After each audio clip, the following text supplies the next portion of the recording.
Bismillahirrahmanirrahim. Elhamdülillahi Rabbil alemin. Həmd olsun aləmlərin Rəbbi olan Allahımıza. Şükürlər olsun Allahımızın bu gününə, hər dəqiqəsinə, saniyəsinə, məqamına, anına. Ki Allah bizi xəlq elədi və insanı özünün can işini təyin elədi. Allah əhsən deyib bizi yaradanda, gözəl deyibdir. Ramazan ayının bugün artıq dördüncü mövzusuna, dördüncü günün mövzusunu keçid edirik. Bu neçə gündəki dərslər qoyulub, dərslər danışılır. Bunlar bir-birindən zəncirvari dərslərdir, bir-birinə bağlı dərslərdir. Bugün də inşallah mövzumuz bu olsun, duanın əhəmiyyəti və qəbul olma şərtləri. Duanın əhəmiyyəti və qəbul olma şərtləri. Elə başlığı da bu cür qoyduq ki, niyə biz dua edirik? Biz bir halda ki, Allah bizi eşidirsə, Allah bizi görürsə, Allah bizim halımızdan agahdırsa, biz niyə ruzi istəyək, biz niyə bərəkət istəyək, biz niyə qəbul olunmaq istəyək? Bir halda ki, Allah mənim halımı görür. Bir halda ki, mən deyirəm, Allah kulli şeyin qadir. Allah hər şeyə qadirdir da, düzdür? Gərək mən bu şeyi gərək dillə ifadə edəyəm, gərək dillə israr edəm. Bəyəm Allah öz bəndəsinin çətinliyini görmür. Bax, bu mövzu ətrafında inşallah ki, yaxın dəqiqələrdə danışacağıq Allahın izni ilə. Duanın sadəcə istəmək olmadığını başa düşməliyik ilk növbədə. Bax, bunun üzərində araşdırma aparaq. Dua təkcə istəmək olmalı deyil. Əgər xatırlayırsınızsa, biz əvvəlki illərdə, keçən illərdə də belə bir söz işlətmişdik ki, bir dəfə də Allahla dua eləsə istəməyək. Nəsə istəməyək. Məsələn, istəməyək. Məsələn, biz sevdiyimiz adamla görüşürük. Sevdiyimiz bir dostumuzla, rəfiqəmizlə, gələcəkdə ailə həyatı quracağım bir bəylə, xanımla görüşürəmsə, adə bir məqsədimiz olur, məsəl üçün da. Görüşürük, bir yerlərə gedirik, çay içirik, çörək yeyirik.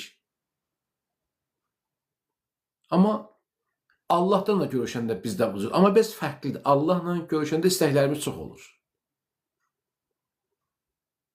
Xüsusən də çətinlik anında. Xüsusən çətin anda. Allahla daha çox şey istəyirik. Baxın, biz bəzən yaxınlarımız, doğmalarımızdan küsürük. Hətta belə bir söz var. El dilində, insan uman yerdən küsər. Bilmirəm, bu söz sizə tanışdır, yoxsa yad sözdür. Yəni, mənim bu yaş həddim icazə verir ki, mən o sözü eşitmişəm, onu böyüklərimizdən görmüşəm. Məsəl üçün, uşaq vaxtı eşitərdim, böyüklər bəzən deyərdilər, kimsə bir-birindən küsəndə və ya dost tanış deyərdilər ki, insan uman yerdən küsür. Düz? Əslində sözümüz bu deyil. Niyə bunu dedim? İnsan öz dostundan, doğmasından küsür. Niyə? Ona görə ki, sənin halınla maraqlanmayıb. Düz? Sən nə yeyirsən, nə içirsən, sənin borcun var idi, onu necə verdin? Və evində xəstə vardı, necə oldu? Dəva dərmanın pulunu hardan aldın? Toy elədin, ya, abalab, sən bunu... Yəni, sənlə yaxın bildiyin adam, sənin bir çətin anında... Ondan bir umacağın var, bir maddi gözləntin var, bir mənəvi gözləntin var, düz? Maraqlıdır ki, Allahla görüşə gələndə bir çətin anımızda umuruq. Amma elə ki, Allahla çətin anına gələndə daha çox Allahdan belə şeylər gözləyirik. Allahdan daha çox belə şeylər istəyirik. Yəni, çətin anımızda Allahdan umuruq. Yaxşı anımızda Allah bizdən küssə nə olacaqdır?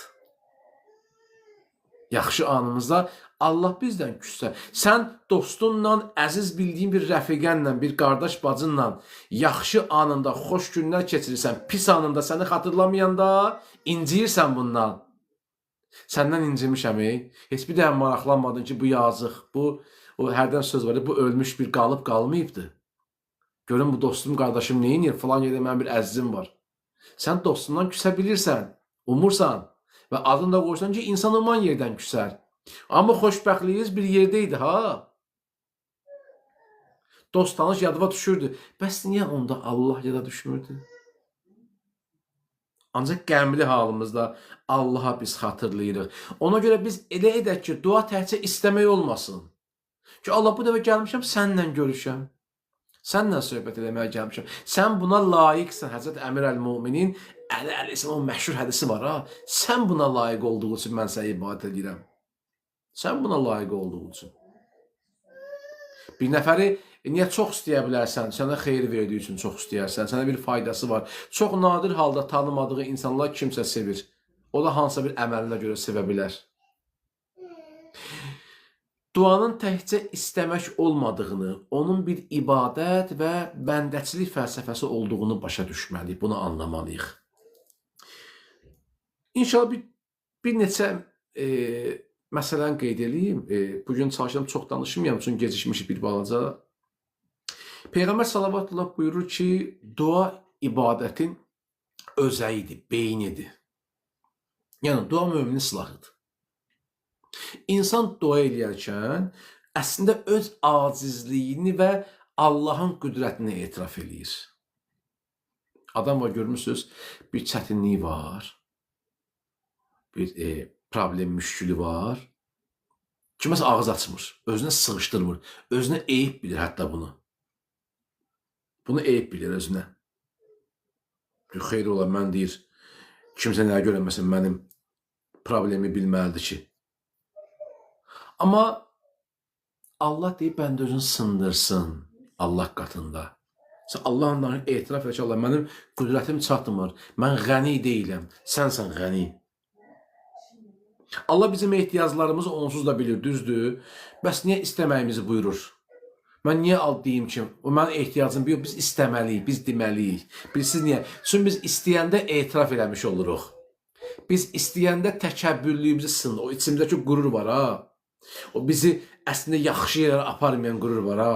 Onu sındırmaqla insan əslində imanın ləzzətini də hiss eləyə bilər. Bəndəçiliyin ləzzətini də hiss eləyə bilər. İnsan bunu dada bilər, əgər istəsə. Allah deyir, özümü sındır gəl. Etiraf edir ki, mən yoxumdur da. Əslində bu bizim xeyrimizədir, xəbəriniz var. Bu bizim xeyrimizədir. Bu bizi ucaldır. Bu bizi ucaldır. İnsanın o içindəki kibriya var, təkəbbürlüyü uzaqlaşdırır. Təkəbbürlüyü uzaqlaşdırır.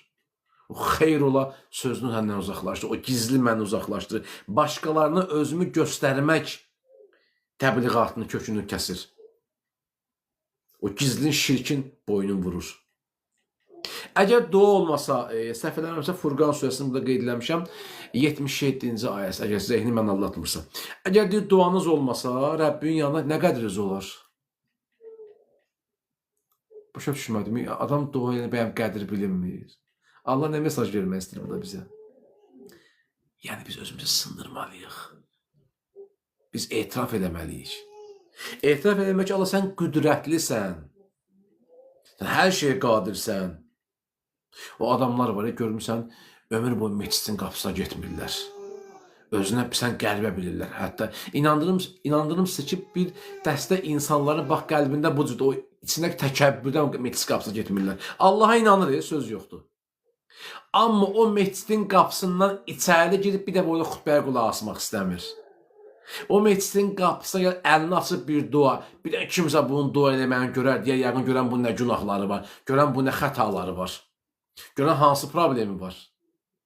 Bəzi adamlar var da bu cür başa düşürlər, bu cür algılayırlar və bu cür yargılayırlar. Bizdə adət daxı. Kimsə dua eləyəndə, kimsə bir bağışlanma istəyən deyirlər görən nə qələt eləyibdir. Və kimsə başına bir dənə iş gəlir, deyir görən nə səhv eləyibdir. Qardaş, bəlkə başına iş gəlməyibdir, bəlkə imtihanıdır bunun.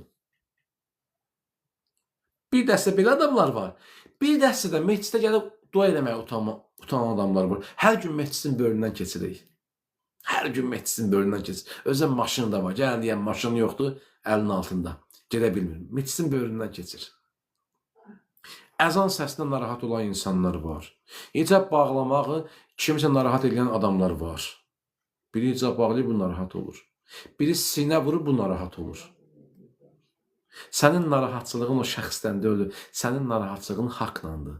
Sənin narahatçılığın dürüstlüklədir, doğruluqlandır. Sənin narahatlığın özünü əyməkləndir. Özünü göstərməksən axı. Özünü təqdim eləmək istəyirsən. Özünə tərif yağdırmaq istəyirsən. Allahı tərif eləyəndə o qədər sevinmirsən. Səni tərif eləyəndə belə olursan. Niyə? Ona görə Allah deyir, əgər doğuz olmasa, Rəbbimizin yanında nə qədriniz var sizin deyir. Nə qədrimiz olacaq. Bu ikinci məsələ. Niyə dua edirik? Bu ikinci və üçüncü məsələ duanın qəbul olma şərtləri. Təbii ki, bu mövzu ətrafında siz dəfələrlə minbərlərdə ustadlardan, böyük üləmalardan, alimlərdən, məsciddə ruhani qardaşlarımızdan, savadlı, elmli mollalardan, molla qardaşlarımızdan ruhani eşitmişsiniz. Bir sıra şərtdə, mən indi ora getmirəm də, cümə axşamı deyin, hündür yerə çıxın, yağış yağın, o məsələlərə varmıram. Zaten bunları bilirsiniz. İstəmirəm məsələyə bəs klassik yöndən baxam da. Zaten bunlar lazımdır ha.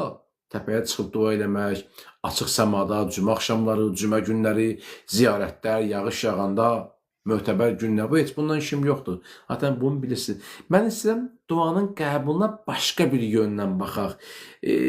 Buna psixoloji yön mü deyim, yoxsa mənəvi yön mü deyim? Məsəl üçün, ümid olmalıdır, etiqad olmalıdır. Məsələn, biri qoluna İmam Cavad əleyhissalamın hirzini bağlayır, biri gümüşə qoyub boğazından asır. Sən buna etiqadın yoxsa ona verdiyin pula heç bir fərq olamayacaq yəni. Əbəs yerə pul versən ona.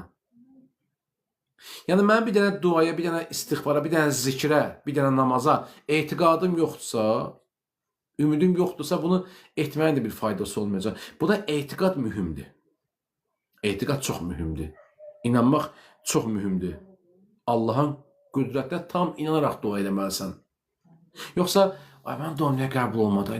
Deyir ki, filan şey eləsən, yəqin deyiblər, sizə də belə bir söz. Deyir ki, məsəl üçün, ay Amil qardaş, mən indi o duanı eləsəm qəbul olacaq və yaxud mən o duanı boynuna assam, Allah bunu tez yerinə yetəcək. Mən tez ailə quracam, tez evlənəcəm, tez işim yerinə yetəcək. Adamlar nəticəni tez düşünür, nəinki o prosesləri. Həzrəti Əleyhisselam Xeybər qaldırdı yerinə, xəbərim var. Heydər, bir də o yüzden paylaşırlar, bizim bəzi əzizlərimiz.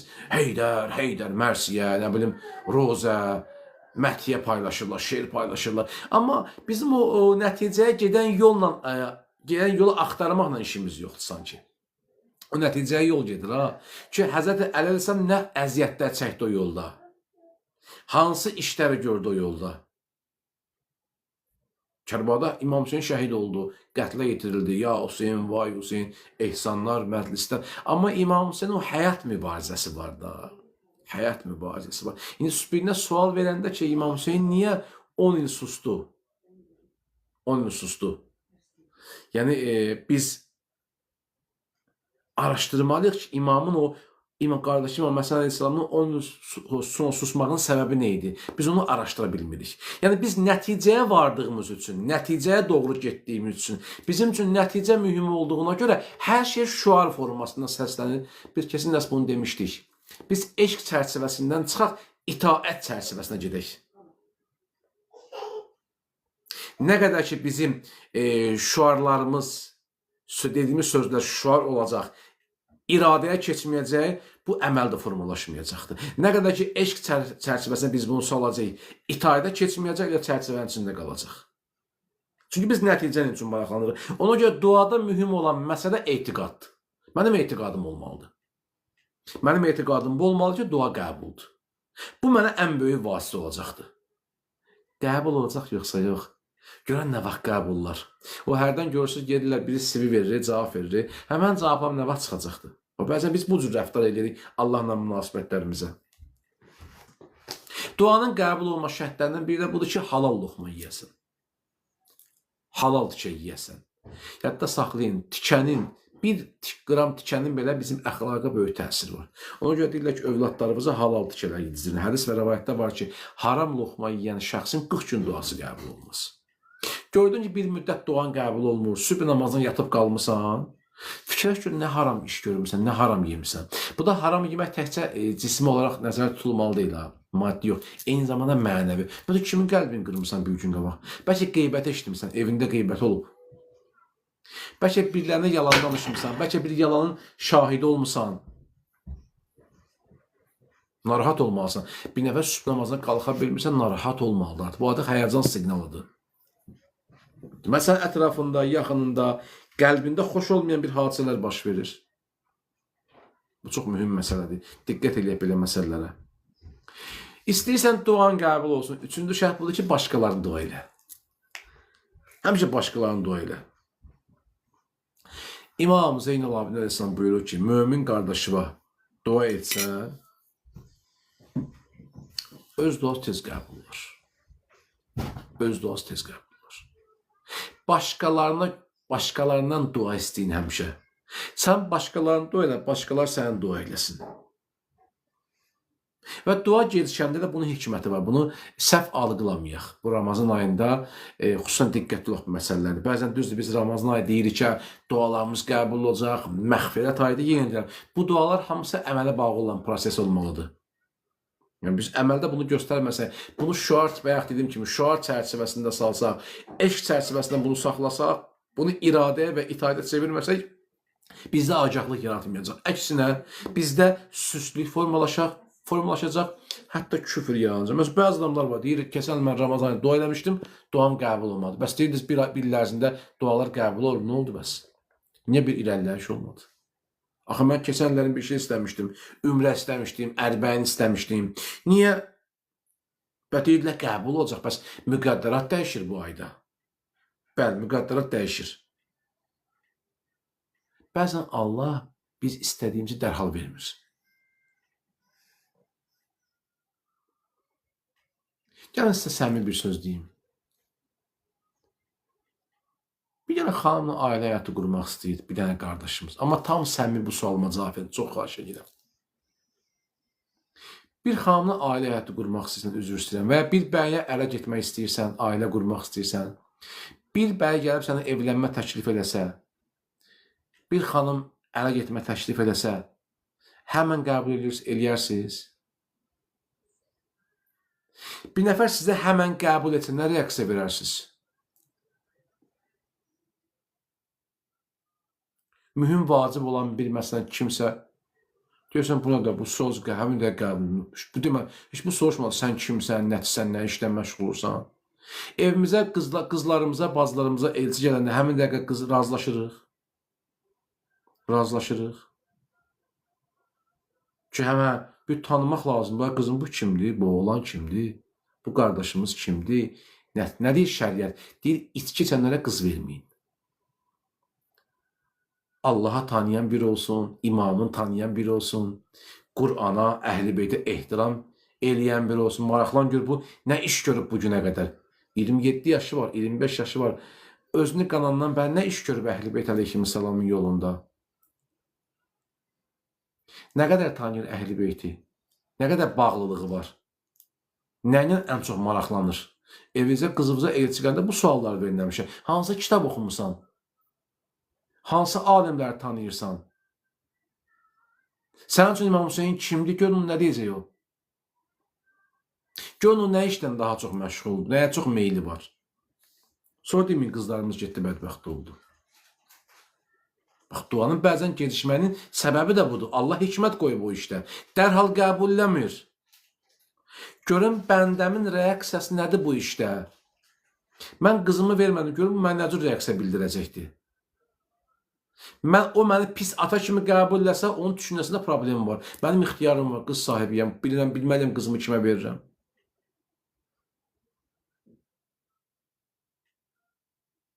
Və təəssüf, bu adamlar özləri ailə başçısı olanda, özləri ata olanda vaxtilə elçi getdiyi qaytanı başa düşür, yaxşı anlayır.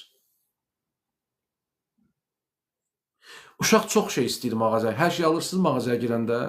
Gəl açıq danışağında, gəl səmimi olağın. Axı, bu ay səmimiyyət ayıdır. Oğlumuz, qızımız, lap belə imkanımız olanda belə hər şey alırıq, hər istədiyini alırıq. Mən də çox şey istəyirəm. Sən də çox şey istəyirsən. Alırsan bəyəm, alırlar bəyəm, alırıq bəyəm, alırsınız bəyəm, alırlar bəyəm. Yox deməyə eşitməliyik, yox deməyə bacarmalıyıq. Hikmət bundadır. Bəzən Allah istəyir bəndən səsini daha çox eşitsin. Bəndəni daha çox ah-naləsini duymaq istəyir. Bəzən də istədiyimiz şey əslində bizim ziyanımızdadır. Bəzən hansısa duamız qəbul olmursa, bu əslində bizim xeyrimizədir, ha? Əslində bizim xeyrimizədir.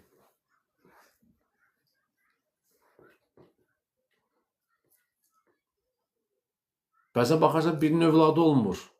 Bəlkə də övladı olsaydı bu valideynin abırı gedəcəkdi. O bəzi ata-analar var, görmürsünüz, övladına bir bəddualar edir. Kaş səni dünyaya gətirməzdim. Kaş nə bilim belə olaydı. Kaş həmin günə üzürsəm qara daş düşəydi. Bəzən valideynlər əsəbi halda belə deyirlər. Sən bizim abırımızı apardın. Olub tarixdə belə insanlar olublar. Övlad dünyaya gətirməyə görə peşman olublar. Kaş övladım olmazdı. Kaş elə bununla Allaha sınaq imtahan olunardım. O Bəqərə surəsinin 216-cı ayəsində buyurur. Bəzən sevmədiyiniz bir şey sizin üçün xeyirlidir. Sevdiyiniz bir şey isə sizin üçün ziyanlı ola bilər. Hər istədiyimiz olsun deyə bir şey olmayacaq. Yadda saxlayın. Hər istədiyimiz bu həyatda yerinə yetməyəcəkdir. İstəyəndə də insafla istəməliyik.